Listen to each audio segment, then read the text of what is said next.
Chegamos ao nono vídeo, então, nessa ampla discussão que a gente está tentando fazer sobre pressupostos, né, sobre pressupostos da consciência, sobre os pressupostos da cognição humana sobre o mundo, do entendimento humano sobre o mundo e sobre os modos de vida que estão implicados nesse desenvolvimento da espécie humana ao longo desses milhares de anos, aí, desde o surgimento do gênero humano e da nossa espécie especificamente. Na aula passada, a gente falou sobre tipos de conhecimento e colocou eles em relação, uma relação dinâmica de oposição com as crenças, né? As crenças nos mitos, as crenças religiosas, todo tipo de crença em que os seres humanos precisam lançar mão para lidar com um mundo que é vasto e desconhecido. Apesar de todo o conhecimento que a humanidade acumulou ao longo das eras, todo o conhecimento reunido até hoje parece ainda uma pequena ilha sobre um vasto oceano do desconhecido. Bem, sobre crenças, o que a gente pode dizer é que elas se dividem entre crenças fundamentadas, são aquelas crenças que a gente aproxima mais de uma experiência sensível do mundo, né, que é reiterada, que se repete constantemente e que nos permite fazer uma inferência sobre que aquilo sobre o qual o fato da nossa crença vai se repetir, porque tem sido assim sempre. Então, a recorrência é um evento que dá substância, que dá fundamento a uma crença, que permite usar crenças para fazer uma estimativa do que vai ser o nosso futuro. Mesmo que a gente tome o Sol como uma divindade, o ciclo dia e noite permite evoluir inferências mais sofisticadas, as posições dos astros no céu, enfim, tudo isso permite, partindo de uma crença, né, de uma organização de uma ideia que todos compartilham sobre o funcionamento do mundo, né, permite que a gente entenda as estações do ano, a recorrência dela, e isso, das estações do ano, do clima, as mudanças do clima que acontecem ao longo do ano, e isso está muito ligado depois de muito tempo da humanidade, como a gente já disse, experimentar o mais longo período de um modo de vida, que foi o modo de vida da caça-coleta, né, chegar até a agricultura. Né? Então havia a crença em divindades como o deus do trovão, o deus da chuva, o deus sol, o deus dos deuses, né?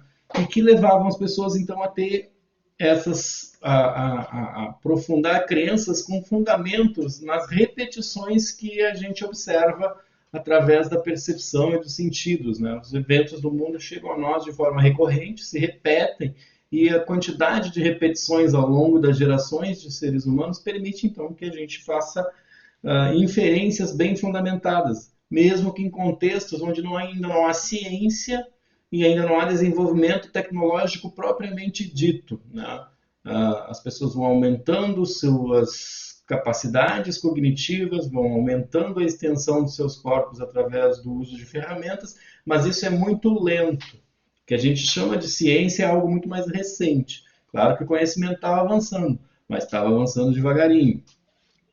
Então, as crenças, elas têm esse amplo espectro. Assim. É possível, por exemplo, designar determinadas teorias científicas muito bem fundamentadas, né, e dizer assim, eu acredito na teoria da evolução. Até certo tempo atrás era possível dizer isso. Hoje já não é mais, porque a quantidade de observações que a gente é capaz de fazer, tanto em nível molecular, em nível do DNA das espécies, quanto as macro-observações que a gente faz, parecem fundamentar que a teoria da evolução não se trata mais de uma aposta científica ou de uma teoria em debate. Ela está muito bem estabelecida e ela está deixando de ser do âmbito da crença, do âmbito do eu acredito que é assim, ou é possível que seja assim, já para um fato científico. Já outras teorias científicas que ampliam vastos campos de investigação através e com o uso da metodologia científica, ainda parecem muito, parecem bastante imaginativas e com pouca evidências sólidas. Elas estão dentro do campo da ciência, elas são teorias científicas, elas são mais do que crenças míticas, elas são mais do que crenças religiosas, elas são mais do que crenças baseadas na revelação prévia, na revelação de uma verdade única que é concedida ainda antes do início da humanidade, que é a ideia, né, da verdade revelada, a verdade que chega até os seres humanos através das divindades, por uma visão, por uma transcendência da comunicação de Deus com os homens, ou porque está escrito em um texto sagrado, porque foi registrado em um texto sagrado, e aí são vários textos sagrados que existem de acordo com várias civilizações. Então há uma diferença muito grande nesse espectro do que a gente pode chamar de crença, mas isso do modo formal. De modo informal, as pessoas acreditam nas coisas.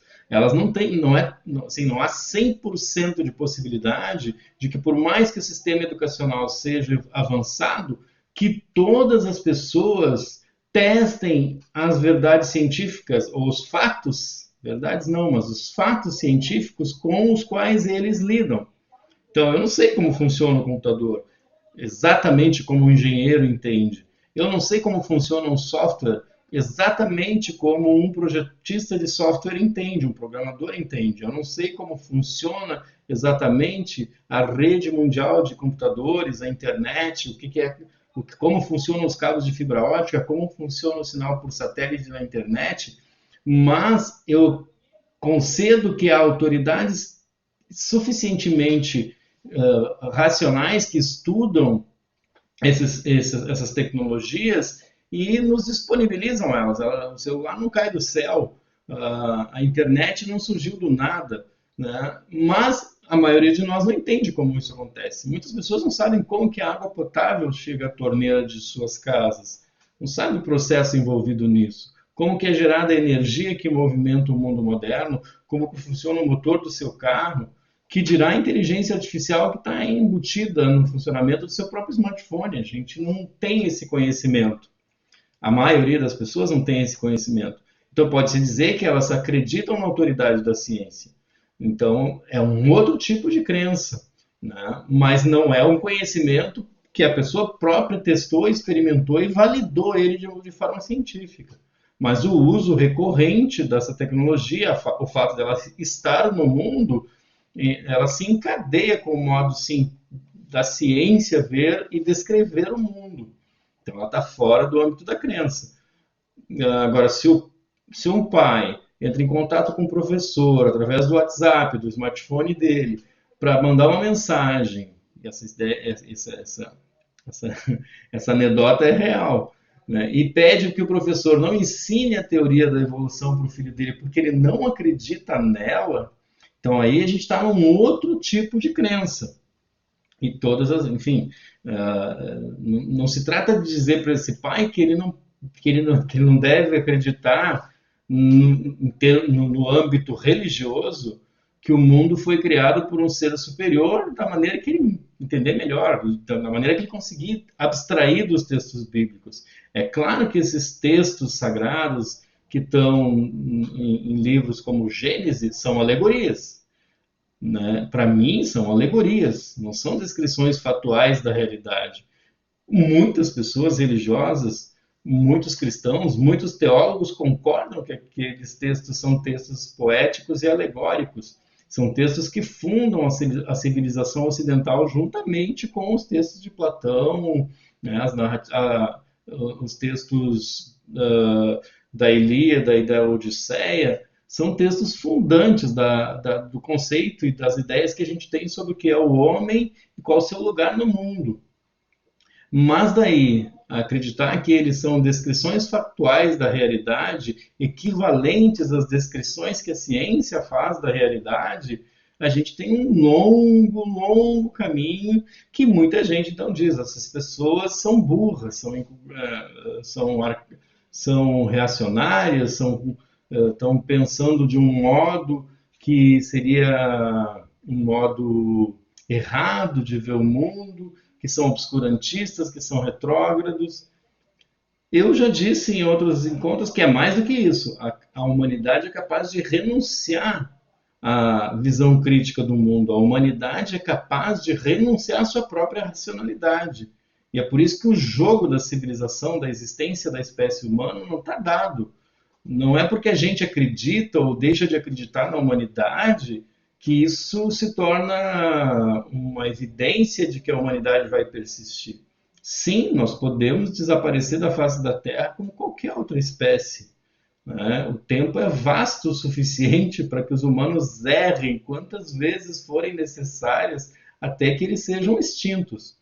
O outro caminho é que eles se tornem uma espécie melhor, uma espécie mais adaptada à vastidão do tempo, do futuro que está diante de nós, pelo qual a gente pode ou não existir.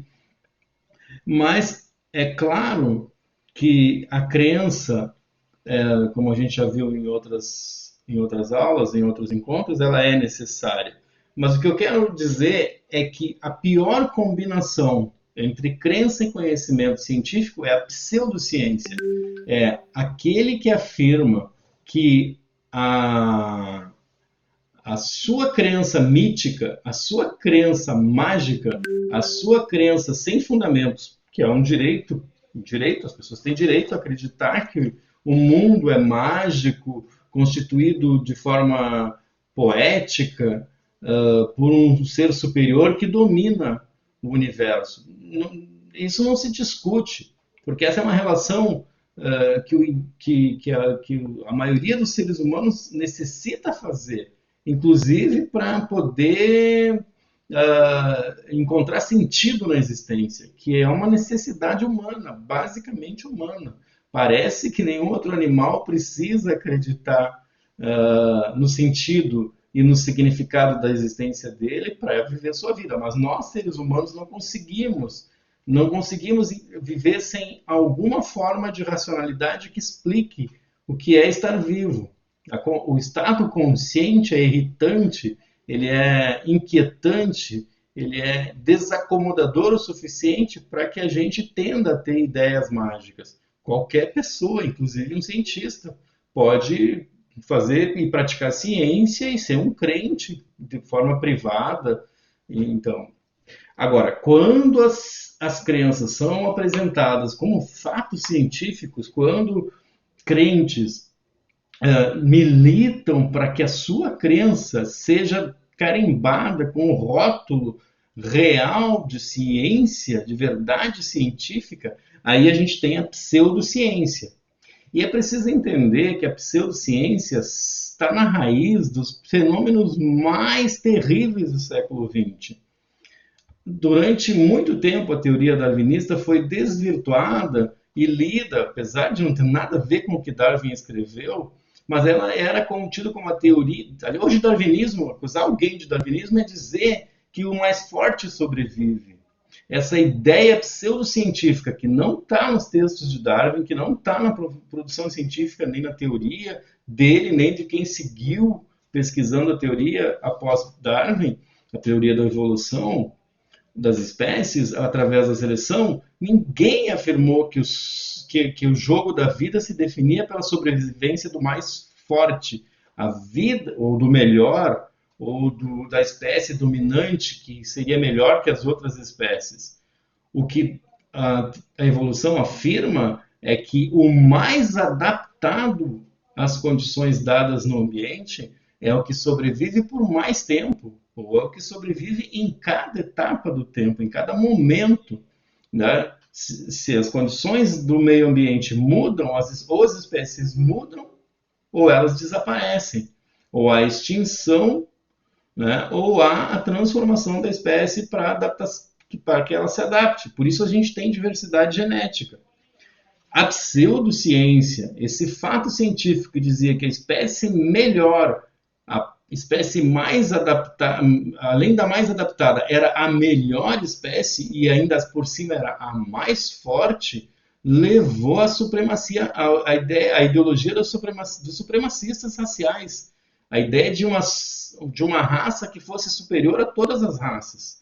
E isso foi cozinhado, foi cozido, serzido, foi trançada uma trama que misturava ciência com pseudociência de forma a não se poder distinguir onde uma coisa começava e onde a outra terminava, e que foi responsável pela dizimação de milhões e milhões de seres humanos durante todo o tempo em que a pseudociência da espécie mais forte existiu. O que nós temos que ter claro é que isso vai ao extremo do Holocausto dos judeus na Segunda Guerra Mundial. Aquilo não foi um evento que surgiu do nada, o nazifascismo, o nazismo na Alemanha, o fascismo na Itália, não foram eventos que surgiram do nada, absolutamente, assim como um estalar de dedos de Thanos. Não, durante um bom e longo tempo, as teorias científicas foram deturpadas para produzir a naturalização da ideia de que uma espécie podia ser superior à outra em termos genéticos e morais. E, terrivelmente, nós vemos a gestão da sindemia, pandemia, agora no Brasil, ecoar essa pseudociência de que a sindemia, a propagação do coronavírus, é algo que vai atingir os mais fracos, que são um percentual pequeno da população, e que os mais fortes vão sobreviver. Isso está na boca do presidente da República, em inúmeras vezes, ao longo de final de 2019, todo o ano de 2020 e mesmo agora em 2021, em que a gente está se aproximando de centenas de milhares de mortos num período hoje, dia 15 de abril, que a gente não sabe até onde vai. Né? Se vamos chegar a 400 mil, 500 mil mortos, o que vai significar a forma como nós temos usado pseudociência para lidar com um problema que é eminentemente científico, e ele é mais que um problema médico, é um problema de saúde pública e de organização do modo de vida, portanto, do modo de produção que está vigente durante a eclosão desse organismo novo, que é transmissível, que é o coronavírus, que causa a Covid-19. Então, a diferença entre crença, que é necessária para milhões, e mesmo se eu disser que eu não acredito em Deus, eu já estou tendo, já estou manifestando uma crença. Se eu disser que eu sou ateu, eu estou assumindo algo que não pode ser exatamente provado, nem definitivamente refutado, nem definitivamente provado. Assim, Deus existe, Deus não existe. É possível, né, descrer em Deus como alguém crê em Deus.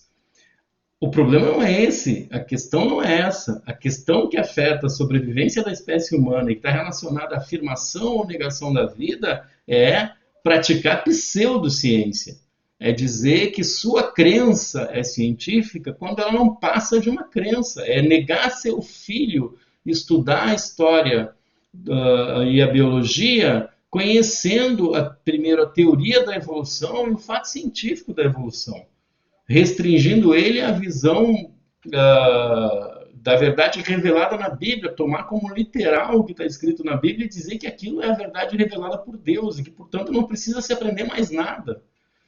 Esse é um caso de negligência contra as novas gerações, porque como é que o teu filho vai sobreviver num mundo em que o conhecimento é necessário sobre qualquer crença? Você pode ser um crente de qualquer denominação e conhecer o mundo de forma científica. Não há nenhuma contradição nos dois fatos. É possível isso. Então, nessa aula, encerrando então essa nossa conversa, o que eu quero dizer é que não se trata de que a crença é uma coisa errada e o conhecimento é verdadeiro. Não.